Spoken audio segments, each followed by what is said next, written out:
Hello everyone. तो अब हम करते हैं introduction of exercise 4.2 quadratic equations का। तो इसमें हमें मेथड्स पढ़ने हैं कि हमारे पास जो सॉल्यूशन या रूट्स फाइंड करने हैं क्वाड्रेटिक इक्वेशन के, उन सॉल्यूशंस को या रूट्स को हम लोग कैसे फाइंड कर सकते हैं। तो इसके लिए हमारे पास सबसे पहला मेथड आता है फैक्टराइजेशन मेथड। तो देखिए फैक्टराइजेशन मेथड में क्या होगा हमारे पास। फैक्टराइजेशन मेथड में अगर हमारे पास कोई भी एक क्वाड्रेटिक इक्वेशन है, मैं एक क्वाड्रेटिक इक्वेशन को कंसिडर करता हूं। तो अब मैंने यहाँ पर कंसिडर की एक क्वाड्रेटिक इक्वेशन, यानी कि एक square plus b x plus c equals to 0। तो यहाँ पर एक क्वाड्रेटिक इक्वेशन हमारे पास जर्नल में आ गई और यहाँ पर ए हमारा 0 नहीं होना चाहिए। तो ये हमारे पास एक क्वाड्रेटिक इक्वेशन है। इसके बाद हम लोग क्या करेंगे, अब यहाँ पर मिडिल टर्म को स्प्लिट करना है। एक्चुअल में मिडिल टर्म का स्प्लिट करना है फैक्टराइजेशन मेथड है। तो मिडिल टर्म को हम लोग कैसे स्प्लिट करें, तो इसके लिए हमारे पास जो स्टेप फर्स्ट रहेगा, स्टेप फर्स्ट यानी कि to split the middle term, to split the middle term. तो मिडिल टर्म को स्प्लिट करने के लिए हमारे पास पहला प्रोसेस क्या रहेगा। पहला प्रोसेस में हम लोग क्या करेंगे, जो भी हमारे पास कोफिशिएंट ऑफ एक्स स्क्वायर होगा उसको कांस्टेंट टर्म के साथ मल्टीप्लाई करेंगे। यानी कि कोफिशिएंट ऑफ एक्स स्क्वायर क्या है हमारा, ए को मल्टीप्लाई किसके साथ करेंगे, सी के साथ। तो मैं पहले स्टेप में लिख देता हूँ multiply the coefficient of x square with constant term, ठीक है ना। तो हमारे पास क्या बन जाएगा, ये दैट इज हमारा बन जाएगा कोफिशिएंट ऑफ एक्स स्क्वायर है ए को मल्टीप्लाई किसके साथ करेंगे, सी के साथ। तो हमारे पास टर्म बन जाएगी ए सी, ठीक है ना। इसके बाद हम लोग क्या करेंगे, दूसरे स्टेप में हम लोग फैक्टराइज करेंगे इस ए सी टर्म को। तो दूसरे स्टेप में क्या करना है, फैक्टराइजेशन ऑफ किसकी, ए सी की, ठीक है ना, फैक्टराइजेशन ऑफ ए सी। तो जब आप लोगों ने फैक्टराइज किया ए सी को, वहां पर हमारे दो फैक्टर्स आ जाएंगे। यानी कि आप लोगों को दो फैक्टर्स लेने हैं। फैक्टर्स तो बहुत सारे आ सकते हैं, लेकिन सिर्फ दो ही फैक्टर्स को कंसिडर करना है। तो स्टेप थर्ड में आप क्या करोगे, consider two factors of AC in such a way। ऐसे आप लोगों को कंसिडर करने हैं ताकि क्या हो जाए, ताकि यहां पर मैं ए पार्ट लिख देता हूं कि उनका एडिशन या तो सब्ट्रैक्शन हमारे पास मिडिल टर्म आ जाए। उनका एडिशन या सब्ट्रैक्शन क्या आ जाए, मिडिल टर्म। और दूसरी बात क्या है हमारे पास, कि जब हम उसको मल्टीप्लाई करेंगे तो वो ऑब्वियसली क्या होगा, एसी टर्म, ठीक है। ऐसे करना है। जब आप लोगों ने ऐसा कुछ किया तो इट मीन्स आपके पास क्या हो जाएगा, उसके बाद हम लोग इजीली कर पाएंगे। यानी कि जो आपके पास जो भी क्वाड्रेटिक इक्वेशन है उसको उसके फैक्टर्स को हम लोग इजीली फाइंड कर सकते हैं।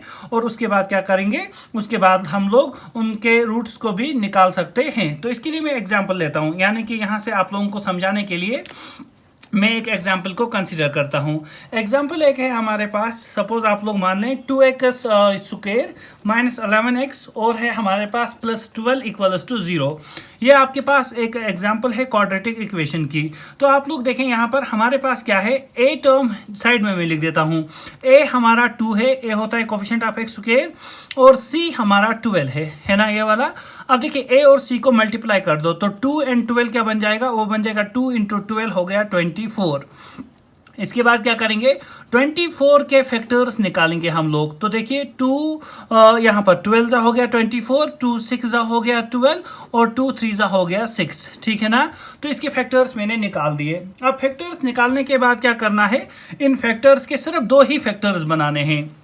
यानी कि जो आपके पास 4 फैक्टर्स आ गए 2 2 2 और 3, इनके सिर्फ दो ही फैक्टर्स बनाने हैं, इस तरह से कि अगर उनका एडिशन या या सब्ट्रैक्शन किया जाए तो मिडिल टर्म आनी चाहिए, यानी कि 11 आना चाहिए, और मल्टीप्लाई करें तो हमारे पास 24 आना चाहिए। तो देखिए मैं यहाँ पर क्या कर सकता हूँ, अगर मैं इस 2 को इसके साथ मिला दूँ तो हो गया 2 2 4, इसको इसके साथ मिला दूँ तो हो गया 4 2 8, ठीक है। तो अगर मैं एक फैक्टर 8 ले रहा हूँ, दूसरा फैक्टर मैंने 3 ले लिया, तो 8 और 3 को अगर मैं ऐड कर दूं तो हमारे पास आंसर कितना आ जाएगा, 11। तो इट मीन्स हमारे पास इजी है कि हम लोग क्या करें, 24 के दो फैक्टर्स ले लें, एक 8 और दूसरा कौन सा 3। तो मैं यहां पर कर देता हूं। देखिए हमारे पास क्या आएगा, 2x स्क्वायर माइनस 11x की जगह में क्या लिख सकता हूं, -8x -3x और प्लस हमारे पास 12 इज इक्वल टू 0। तो आपके पास क्या आ गया, 2x स्क्वायर अपनी टर्म, उसके बाद -8x और -3x हो गया -11x, और प्लस 12 हमारे पास अपना ही इज इक्वल टू 0। अब देखिए यहाँ पर इन दो टर्म्स में हमारे पास कॉमन क्या है, 2x दोनों में कॉमन है ना। तो यहाँ पर क्या रहेगा, यहाँ पर रहेगा x। देखिए 2x इंटू एक्स हो गया 2x स्क्वायर, माइनस यहाँ पर 4, क्योंकि 2 4 होता है 8 और x हमारे यहाँ पर आ जाएगा।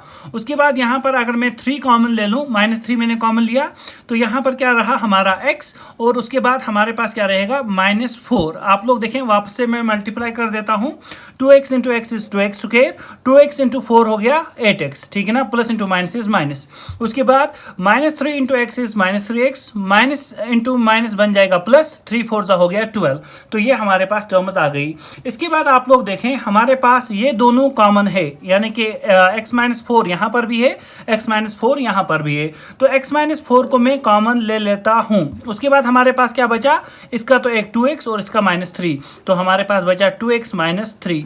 तो ये दो फैक्टर्स आ गए किसके, 2x square -11x plus 12 is equal to 0। उसके बाद आप लोग क्या करेंगे, उसके बाद आप लोग इनको 0 के इक्वल कर दें, यानी कि हमारे पास अगर दो टर्म्स हैं, अगर मैंने लिखा a इंटू बी है हमारे पास 0, इसका मतलब हुआ या तो a होगा 0 या तो b होगा 0। अगर दो टर्म्स का मल्टीप्लिकेशन 0 है तो दो टर्म्स में से एक टर्म क्या होगी हमारी 0। तो वही मैं यहाँ से लिख देता हूँ कि आइदर हमारे पास x-4 आ जाएगा 0 के बराबर, या तो हमारे पास हमारे पास 2x -3 आ जाएगा 0 के इक्वल। तो आप लोग देखें यहाँ से क्या आ जाएगा, x-4 यहाँ गया तो बन गया +4, तो x का वैल्यू आ गया 4। यहाँ x का वैल्यू यहाँ पर देखें तो 2x आ जाएगा 3 के इक्वल, ये 3 मैंने यहाँ शिफ्ट किया तो पॉजिटिव 3 आ गया, और x का वैल्यू कितना आया 3, और ये 2 है मल्टीप्लाई में, तो कहाँ जाएगा डिवाइड में। तो इट मीन्स x के जो दो वैल्यूज हमारे पास आए हैं, एक है 4 और दूसरा है 3/2। अगर इन वाले वैल्यूज में से मैं कोई भी वैल्यू यहाँ पर सब्स्टिट्यूट कर दूंगा तो हमारा आंसर क्या आ जाएगा 0।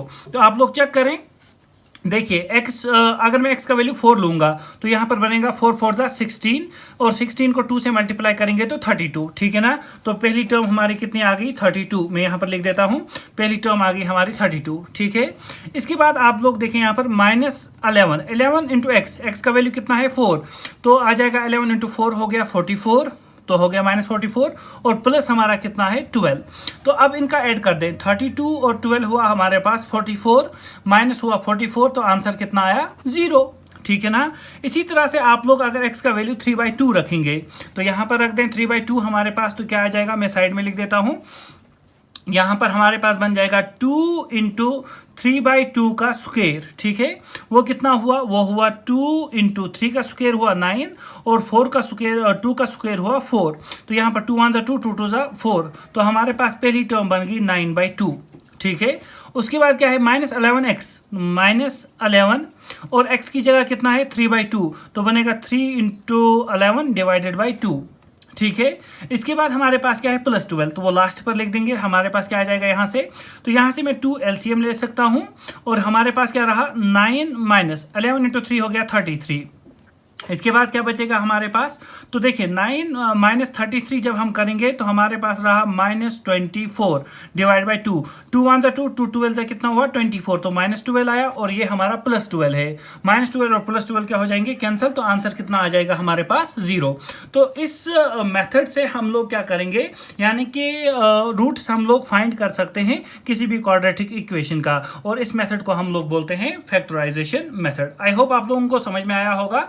अभी हम इस मेथड का यूज़ करेंगे एक्सरसाइज जो हमारी है 4.2, तो उसके बाद जितने भी क्वेश्चंस होंगे हमारे पास, उन क्वेश्चंस को सॉल्व करेंगे, और आप लोगों को ये मेथड काफ़ी इजीली लगेगा।